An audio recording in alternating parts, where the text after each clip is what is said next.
What would you do if a single moment of defiance turned your quiet life into a storm of betrayal and heartbreak? My name is Marcus, and I never thought a simple decision to enforce a rule would unravel everything I held dear.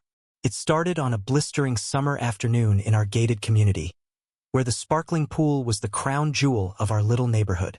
As the volunteer head of the Homeowners Association, I was tasked with keeping the peace, enforcing rules, and ensuring everyone felt at home. But that day, a woman named Karen would turn my world upside down. The sun beat down relentlessly, and the air hummed with the laughter of kids splashing in the pool.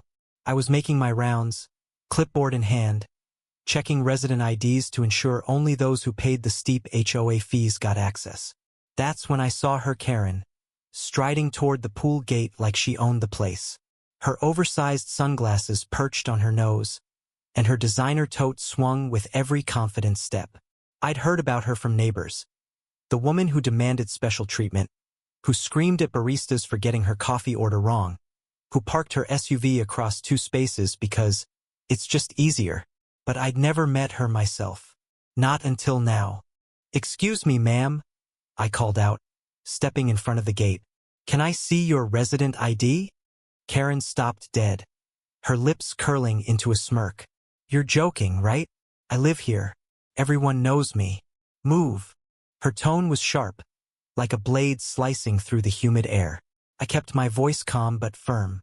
"I'm sorry, but I need to see your ID. It's policy." Her eyes narrowed, and she crossed her arms. "Policy?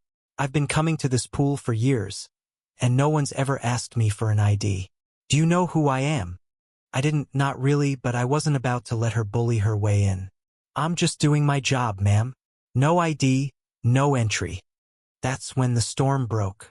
Karen's face flushed red, and she launched into a tirade. "This is outrageous. I pay thousands in fees, and you're treating me like a criminal? I'm calling the cops." She yanked her phone from her tote, dialing with a flourish, her voice rising to a pitch that silenced the kids in the pool. The other residents watched, some whispering, others filming on their phones. I stood my ground, heart pounding but resolute. I'd dealt with entitled people before, but Karen was a category all her own. What she didn't know was that I'd started recording the moment she approached the gate. My phone, tucked discreetly in my shirt pocket, captured every word, every gesture. It was a habit I'd picked up after a previous HOA dispute ended in a he said, she said mess. This time I wasn't taking chances. The police arrived within minutes, 2 officers stepping out of their cruiser with weary expressions. Karen was in full performance mode, gesturing wildly, claiming I'd harassed her, discriminated against her, even threatened her. The officers listened, their faces unreadable, then turned to me. "Sir, can you explain your side?" I stayed calm, explained the pool policy, and showed them my HOA badge. Then, I pulled out my phone. "I have a recording of the entire interaction," I said, pressing play. Karen's voice blared through the speaker, her demands and insults laid bare. The officers exchanged a glance as her tirade played out. Her face went pale, her bravado crumbling like dry sand. "Ma'am," one officer said, turning to her. "It sounds like he's just enforcing the rules. Do you have your ID?" Karen stammered, digging through her tote, but came up empty. "I must have left it at home," she muttered, her voice small for the first time. The officers told her to retrieve it and warned her about wasting police time. As they left, she shot me a venomous glare, muttering, "This isn't over." I thought that was the end of it. I was wrong. The next day, whispers spread through the neighborhood like wildfire. Karen had posted on the community's private social media group, accusing me of targeting her because of her wealth and status. She painted herself as a victim, claiming I'd humiliated her in front of her peers. Comments piled up, some defending me, others calling for my removal as HOA head. I tried to ignore it, but the pressure was mounting. My wife, Lena, urged me to let it go.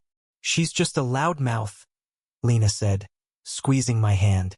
"Don't let her get to you." But Karen wasn't done.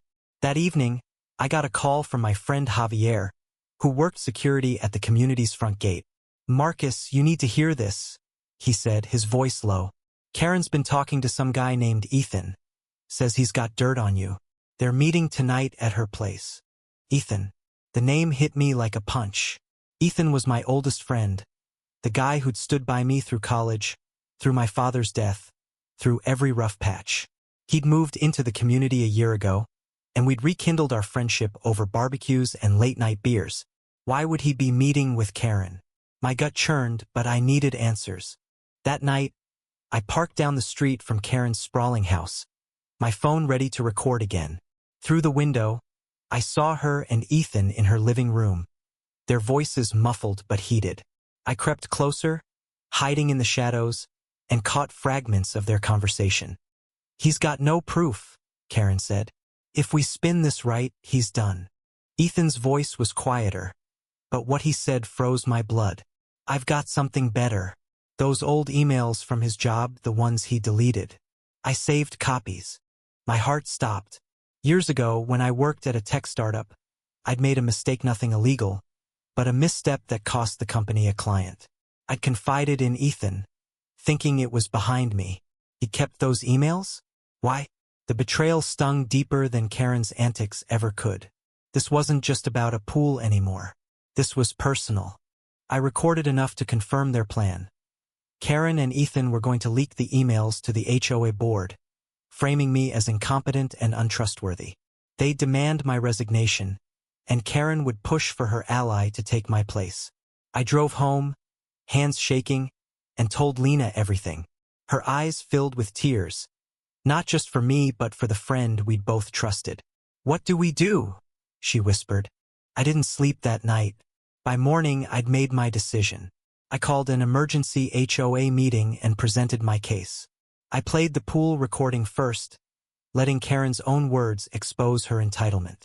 Then, I revealed the second recording, Ethan and Karen plotting against me.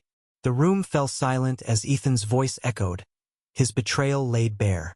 Karen, sitting in the front row, looked like she'd been slapped. Ethan wasn't there. He'd left town that morning, likely sensing the storm coming.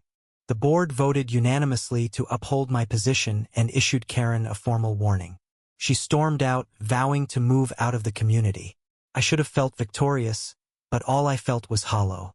Ethan's betrayal cut deeper than any of Karen's schemes. He'd been my brother, my confidant, and now he was gone, leaving only questions I'd never get to ask. Days later, I found a note slipped under my door. It was from Ethan, handwritten, no return address. "I'm sorry," it read. "I was desperate. Karen offered me money to help her. I didn't think it would go this far." I crumpled the note, my chest tight with grief. Lena held me as I broke down, the weight of it all crashing over me. I'd won the battle, but at what cost? The trust I'd placed in a friend was gone, shattered by greed and ambition. The pool is quiet now. Karen moved away, and the neighborhood has settled back into its rhythm. But every time I walk past the gate, I feel the sting of that day, not just Karen's rage, but Ethan's betrayal. I still have the recordings, saved on my phone, a reminder that even the smallest choices can unravel everything you thought you knew. Sometimes, standing up for what's right costs more than you ever imagined.